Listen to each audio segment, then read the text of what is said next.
Pero ano yung lumabas sa mga retrato ni Senate President Tito Soto kasama ang kanilang abogado na si Attorney Mark Tolentino?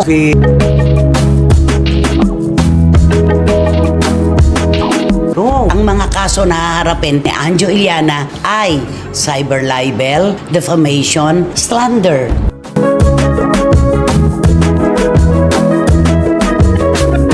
Ako nga hinahamon eh. Tagal na akong takot, Anjo. Lalo na sa'yo. Naku, nanginginig ako sa takot, Anjo, sa'yo. Tumitindig ang mga balahibo ko pero hindi kita i-guest. Sayang ang panahon.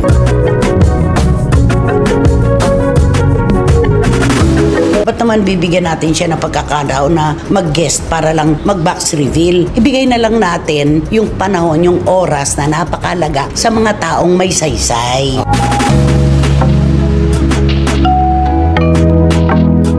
Veteranang kolonista na si Christopher Min nagulat sa panibagong plano ni Senator Tito Soto laban kay Anjo Iliana.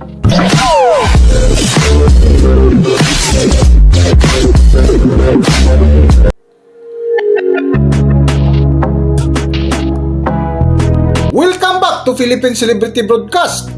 Matapos nga ang tuloy-tuloy na pasabog ni Anjo Iliana laban kay Senator Tito Soto, na umani agad ng iba't ibang reaksyon sa mundo ng social media. Sa latest vlog nga ng bitiranang kolonista si Christopher Min ngayong hapon, November 11, 2025, ay isa ito sa kanilang mainit na paksa na kung saan ikinagulat ni na Christopher Min ang litratong lumabas nang makita nila si Senator Tito Soto na may kasamang abogado. At ang akala nga po namin ay tapos na itong istoryang ito. Pero ano yung lumabas sa mga retrato ni Senate President Tito Soto kasama ang kanilang abogado na si Attorney Mark Tolentino? So, ang ibig sabihin ito, tuloy na. Nakipagkita. Nakipagkita. Si Anjo may ikalalagyan siya nito. Ang ibig sabihin, hindi ito uupuan na lang basta-basta. At ako naman sa pakiramdam ko, pakiramdam din ng ating mga kababayan, hindi naman basta-basta yung ginawa ni Anjo kay SP Tito Soto. Oo, nandun yung pagmamalabis. Sobra. Tsaka yung pangwasak sa kanyang integridad, sa kanyang pamilya, sa kanyang pagkatao. Kailangan naman talaga dito, may litigasyon naman ito.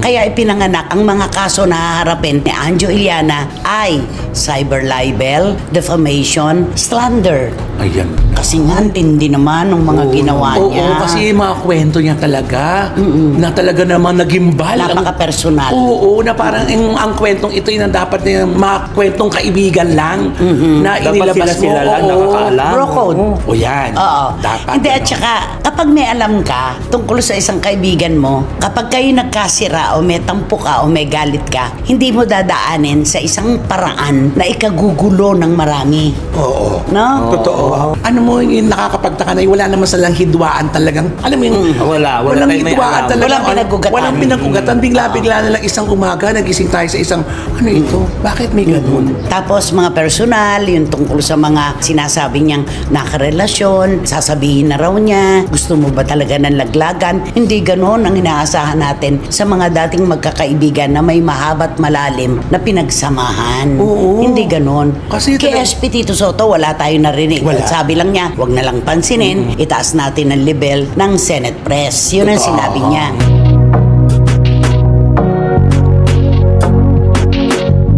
Patuloy nga nagpaksa ni Nanay Christopher Min ay muling napatanong sila na ang akala nila ay tapos na ang mga banat ni Anjo Iliana laban kay Senator Tito Soto, na sa balitang natanggap nila ay nakiusap ang magkapatid na sina Vic Soto at Maro para makipag-ceasefire kay Anjo Iliana. Tapos ang sabi niya, nag-reach out sa kanya si Maru at saka si Bossing Vic Soto at ang akala natin ay tapos na doon. Pero marami kasi ang nagsasabi na hindi ito dapat matapos sa ceasefire lang na ganyan. Hindi ito dapat matapos sa katwiran, binlaugh lang niya si SP Tito Soto. At hindi ito matatapos din doon sa sinasabi niyang tinatakot lang niya si SP Tito Soto. Naku. So kahit sino pala ay pwede niyang takutin ngayon at mag-imbento siya ng mga kwentong walang katotohanan. Oo. Naku, ang isang Senate President ba natakutin mo? Nakakaloka ka naman. Mario Joseph naman. Oo, yung level kasi, alam mo yun, Senate President yan. Alam At mo yun. saka, alam mo, may pamilya ito. Yan, isa pa. May asawa, may mga anak, may mga kaibigan. Damay-damay ito. Tapos ang ibibigay mong bira sa kanya ay napaka-personal. Sobra yon. Hindi natin alam kung saan siya nanggagaling, ano ang nakain niya para mag nagsiwalat siya ng mga kwento na sabi nga niya ay pananakot lamang. Mali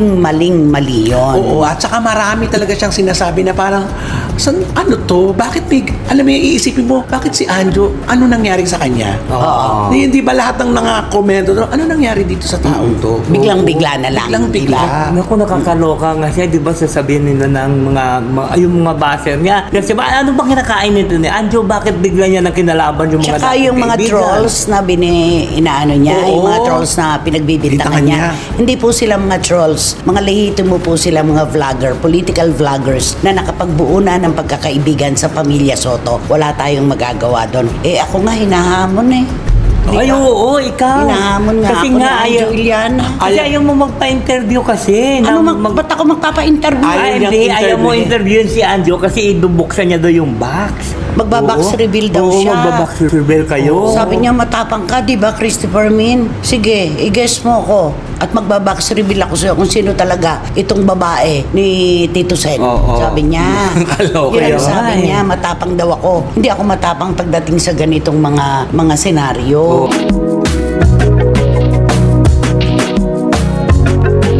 Sa dulo nga, nagpaksa ni Nanay Christopher Min ay napakominto sila sa pakiusap ni Anjuliana na imbitahan sa kanilang programa para sa gawing box reveal ni Anjuliana laban kay Senator Tito Soto. Ngunit malinaw na sinagot ng bitiranang kolumnista na hindi nila pag-aksayahan ng oras para pagbigyan sa mga walang saysay na pinagsasabi nito. Para sa buong kwento, narito ating panorin at pakinggan ang video.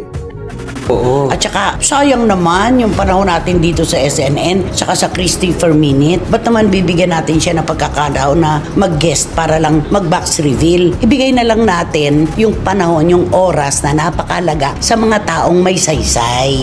At wag mo kong idamay sa box reveal mo na yan. Wala akong kinalaman dyan. Nananawagan ka pa sa TV5 na bakit daw ako nandun. Dapat daw wala na ako. Anjo Iliana, marami nang pumila sa ganyang sigaw. Ipapaalala ko lang sa'yo na ang TV5 ay alam ang kanilang ginagawa. Alam nila na kahit sila hindi nila kakatigan yung ginawa mong pambabastos kay Senate President Tito Soto. Hindi ngayon at magkakasama kami sa iisang bubong sa TV5 at ang Itbulaga ay kakampi na ako kung siya ay mali. Hindi namin kailangang magkasama sa isang bubong basta ang alam ko mali ang iyong ginawa kaya pinagtanggol ko si Senate President Tito Soto. At wag mong sabihin na Christy, ikaw na nga bahala dyan. Meron pa siyang ganun Ikaw na bahala dyan. Ako daw yung troll.